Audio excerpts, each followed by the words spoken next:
Good morning my dear student. आज जो हम बात करने वाले हैं बेटा वो हाइपर कंजुगेशन पे करने वाले हैं। किस पे करने वाले हैं?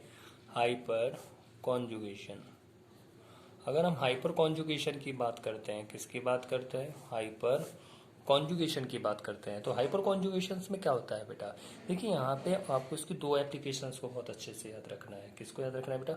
दो एप्लीकेशंस बहुत ज़्यादा इंपॉर्टेंट होती है जिनको आपको याद रखना है। पहली एप्लीकेशंस क्या होती है? देखिए यहाँ से जब भी आपके एग्जाम में क्वेश्चन बनेगा, पहला क्वेश्चन ये बनता है कि आपसे पूछा जा सकता है number of hyper conjugative structure. Number of hyper conjugative structure, number of hyper conjugative structure पूछी जा सकती है।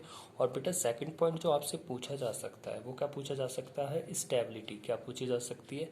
स्टेबिलिटी पूछी जा सकती है किसी भी ऑर्गेनिक मॉलिक्यूल की। वो कार्बोकैटायन भी हो सकता है आपका, क्या हो सकता है बेटा? कार्बोकैटायन भी हो सकता है आपका, फ्री रेडिकल भी हो सकता है, एल्कीन भी हो सकता है ना? कहना मतलब क्या है? कार्बोकैटायन भी हो सकता है, क्या हो सकता है बेटा? कार्बोकैटायन भी हो सकता है, फ्री रेडिकल भी हो सकता है, फ्री रेडिकल भी हो सकता है, और आपका क्या हो सकता है बेटा? वो आपका एल्कीन भी हो सकता है। क्या हो सकता है? आपका एल्कीन भी हो सकता है। ठीक है ना बेटा? तो सबसे ज़्यादा जो इम्पोर्टेंट है वो क्या है? Number of hyper conjugative structure, या सेकंड पॉइंट क्या है? उसकी स्टेबिलिटी। देखिए आज के मेरे लेक्चर में बहुत कुछ मिलने वाला है। कहना उनका एक क्वेश्चन आप लेके जाएंगे, और सबसे ज़्यादा जो इम्पोर्टेंट पॉइंट है वो क्या है कि बहुत ईजी कुछ तरीके भी सीखने वाले हैं। क्या क्या सीखने वाले हैं? पहला पॉइंट ये सीखने वाले हैं, किसी भी ऑर्गेनिक मॉलिक्यूल को देखते थे ना, कभी आज तक ये पता नहीं चलता था कि यार उसका रेजोनेटिंग स्ट्रक्चर कितना होगा। कोई ऑर्गेनिक मॉलिक्यूल बना के दे दे, उसमें कितना उसका रेजोनेटिंग स्ट्रक्चर है। बहुत ईजी है, क्योंकि एक बात मैं आपको बता देता हूँ, रेजोनेटिंग स्ट्रक्चर से ही स्टेबिलिटी एक्सप्लेन होती है। कोई भी ऑर्गेनिक मॉलिक्यूल जितना ज़्यादा क्या करता है? रेजोनेटिंग स्ट्रक्चर बनाता है, वो उतना ही ज़्यादा क्या होता है बेटा? स्टेबल होता है। क्या होता है? स्टेबल होता है। तो ध्यान से देखते रहिए, कुछ मिनट अब आगे की बहुत कुछ सीखने वाले हैं आप। देखिए पहली बात क्या होती है कि देखिए हाइपर कंजुगेटिव स्ट्रक्चर जब भी आप निकालेंगे तो कहने का मतलब क्या है? जब वहाँ पर हमेशा हाइपर कंजुगेशन होता है, वहाँ पे पॉसिबिलिटी ही जनरेट होगी, वहीं पे ही पॉसिबिलिटी जनरेट होगी जहाँ पे उसके पास क्या होना चाहिए? अल्फा हाइड्रोजन प्रेजेंट होना चाहिए। प्रेजेंट का साइन है अल्फा हाइड्रोजन प्रेजेंट। अगर आपके पास अल्फा हाइड्रोजन प्रेजेंट नहीं है तो बेटा वहाँ पे क्या बेटा? हाइपर कंजुगेटिव स्ट्रक्चर की पॉसिबिलिटी नहीं होगी। देखिए सपोज उसने आपसे क्या कहा, यहाँ पे क्वेश्चन दिया, एक ये रिंग बनाई है, उस रिंग में यहाँ पे इस तरह से दिया, और यहाँ पे क्या कर दिया बेटा? एक पॉजिटिव साइन लगाया है। अब उसने क्या कहा है कि ये बताइए कि इसकी कितनी हाइपर कंजुगेटिव स्ट्रक्चर है। तो number of hyper conjugative structure, number of hyper conjugative structure, कितनी हाइपर कॉन्जुगेटिव स्ट्रक्चर बनेगी, ये क्वेश्चन दिया गया है। ये क्वेश्चन आपको दिया गया है, तो कितनी हाइपर कॉन्जुगेटिव स्ट्रक्चर बनेगी। तो देखिए बेटा यहाँ पे क्या है बेटा? कार्बन है, कार्बन पे क्या है? पॉजिटिव चार्ज है। तो जहाँ पे चार्ज है इससे अगला कार्बन बेटा ये है, इससे ये कैसा कार्बन है? अल्फा। इससे एक बॉन्ड ये बन रहा है एक। तो कितने बॉन्ड की कमी? देखिए अगर किसी भी कार्बन में जितने बॉन्ड की कमी होती है वो किससे कंप्लीट करता है? हाइड्रोजन से। तो एक यहाँ पे ये कार्बन कितने बॉन्ड बना रहा था? 1 2, तो 2 की कमी है। अब ये इससे नेक्स्ट कार्बन, इससे नेक्स्ट कार्बन अल्फा कार्बन है, ये कितने बॉन्ड बना? 1 2 3, तो एक हाइड्रोजन यहाँ। तो इस पर कितनी अल्फा हाइड्रोजन आ रही है? 3 अल्फा हाइड्रोजन। कहने का मतलब क्या? जहाँ पे चार्ज हो, जहाँ पे कोई ग्रुप हो, ग्रुप से अगला कार्बन कैसा होता है बेटा? ग्रुप से अगला कार्बन अल्फा कार्बन होता है, और उस कार्बन से जो अटैच हाइड्रोजन होती है वो कैसी होती है? आपकी अल्फा हाइड्रोजन होती है। तो यहाँ पे कितनी होगी? 3 अल्फा हाइड्रोजन हो गई। तो इसकी हाइपर कंजुगेटिव स्ट्रक्चर कितनी होगी? इसका आंसर हो गया 3। मान लीजिए कि ये दिया, एक यहाँ पे फिर से बना दिया उसने स्ट्रक्चर। आपके क्या कहा? ये इस तरह से बनाया, आपके एक यहाँ पे भी जोड़ दिया, और उसने क्या कहा? ये पॉजिटिव चार्ज है। अब इसमें कितनी हाइपर कंजुगेटिव स्ट्रक्चर होगी? सॉरी, तो यहाँ पे कितनी हाइपर कंजुगेटिव स्ट्रक्चर होगी बेटा? ये भी एच है, ये एच है, ये कार्बन है, इस कार्बन से कितने जुड़े हैं बेटा? 3, एक ये, एक ये, एक ये, यहाँ पे जुड़े हुए हैं, कितने जुड़े हुए हैं? अब यहाँ पे 2, ये भी अल्फा है ना, ये भी अल्फा है, और ये भी कैसा है बेटा? ये भी आपका अल्फा है, लेकिन इससे कितना हाइड्रोजन जुड़ा है? 1। कितना हाइड्रोजन जुड़ा है? 1। तो कितनी कंडीशन होगी? 1 2 3 4 5 6। तो कितनी अल्फा हाइड्रोजन है इस वाले में? ये फर्स्ट था, ये फर्स्ट था भाई, और ये कौन सा हो गया आपका? सेकंड। तो सेकंड में कितनी आ रही? 6 अल्फा हाइड्रोजन। तो इसका इसका number of hyper conjugative structure कितना होगा? 6। अब इनमें अगर स्टेबिलिटी की बात करें कि इनमें सबसे ज्यादा स्टेबल कौन है? फर्स्ट है या सेकंड है?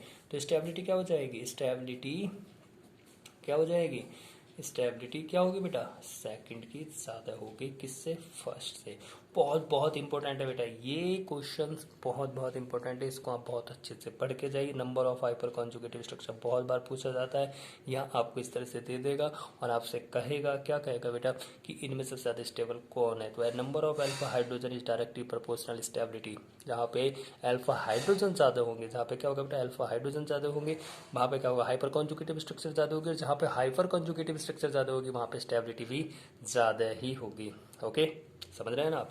नेक्स्ट पॉइंट देखते हैं, ध्यान से सुनते चलिए। अब कुछ और होने वाला है, जैसे क्या कहा CH3 CH double bond CH2 कहा था ना एल्कीन की, जैसे पॉजिटिव है यार कार्बोकैटायन उसी तरह से फ्री रेडिकल को भी निकाल सकते हो, सोचते क्यों हो इतना।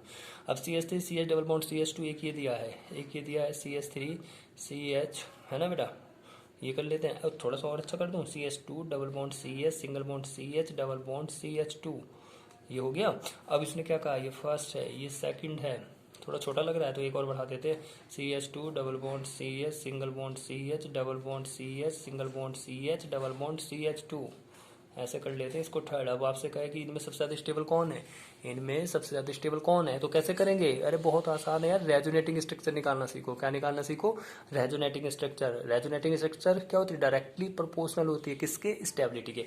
तो रेजोनेटिंग स्ट्रक्चर कैसे निकलती है, देखो रेजोनेटिंग स्ट्रक्चर कैसे होगा, रेजोनेटिंग स्ट्रक्चर क्या होगा बेटा, डायरेक्ट क्या होगा बेटा, रेजोनेटिंग स्ट्रक्चर क्या करते थे, number of pi bond plus one, pi bond plus one. अब इसमें कितने पाई बॉन्ड है, वन, तो इसकी रेजोनेटिंग स्ट्रक्चर टू। इसमें कितने, two pi bond, pi bond देखना है, number of pi bond plus one, इसमें कितने पाई बॉन्ड है, वन वन टू, तो टू प्लस वन, इसकी रेजोनेटिंग स्ट्रक्चर थ्री, इसकी कितनी हो जाएगी, वन टू थ्री, इसकी कितनी होगी, फोर।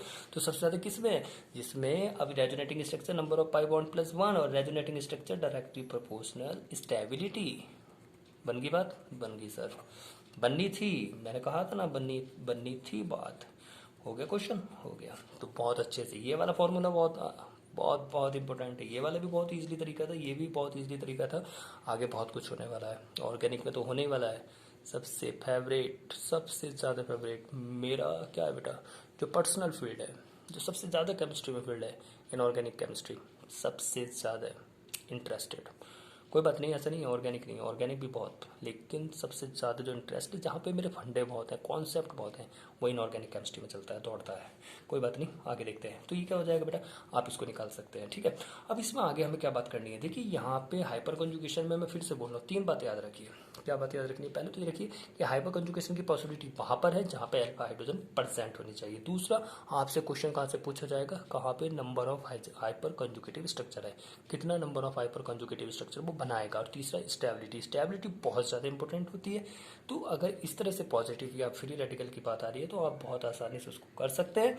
और यदि कहीं एल्कीन की बात आ रही है तो एल्कीन का बहुत आसान तरीका होता है, इससे अच्छा कोई आसान तरीका नहीं है। पहले रेजोनेटिंग स्ट्रक्चर निकालिए, resonating structure number of pi bond plus one, उससे क्या हो जाएगा, और resonating structure directly proportional stability आप कर सकते हैं, ठीक है बेटा। अब एक छोटा सा पॉइंट और ले देता हूँ, है ना, एक मिनट ही लगेगी, ध्यान से सुनना। एक पॉइंट आता है छोटा सा, heat of hydrogenation, heat of hydrogenation, heat of hydrogenation.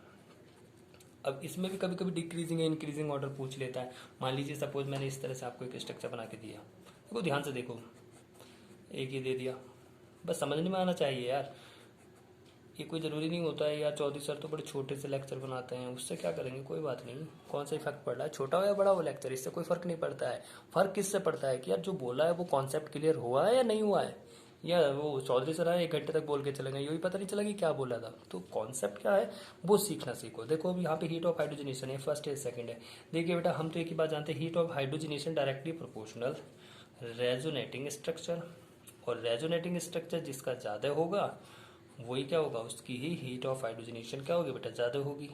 अब यहाँ पे रेजोनेटिंग स्ट्रक्चर कितना बनेगा, 1 2 3 4 5, 5 प्लस 1 ये 6 बनाएगा, 1 2 3 4 4 ये कितने बनाएगा, 5 बनाएगा। तो सबसे ज़्यादा कौन बना रहा है रेजोनेटिंग स्ट्रक्चर, फर्स्ट वाला बना रहा है, और resonating structure directly proportional heat of hydrogenation, तो आंसर क्या हो गया बेटा, फर्स्ट हो गया। तो कॉन्सेप्ट को बहुत अच्छे से सीखो, समझने की कोशिश करो, चलते रहिए मेरे साथ, बहुत कुछ होने वाला है, बहुत कुछ सीखने वाले हैं, ठीक है बेटा, ओके। और हाँ, नेक्स्ट लेक्चर में कौन सा, ई एंड जेड सिस्टम पे बात करूंगा। ज्योमेट्रिकल आइसोमेरिज्म का मैंने आपको नॉर्मली सब बता दिया था, लेकिन हाँ ई एंड जेड सिस्टम बहुत ज़्यादा इंपॉर्टेंट है, उसके ऊपर बात करने वाला हूँ, ठीक है ना। तो नेक्स्ट लेक्चर में ई एंड जेड सिस्टम पे बात करूंगा। आज के लिए आप इसको पढ़िए, ठीक है बेटा। Okay, thank you.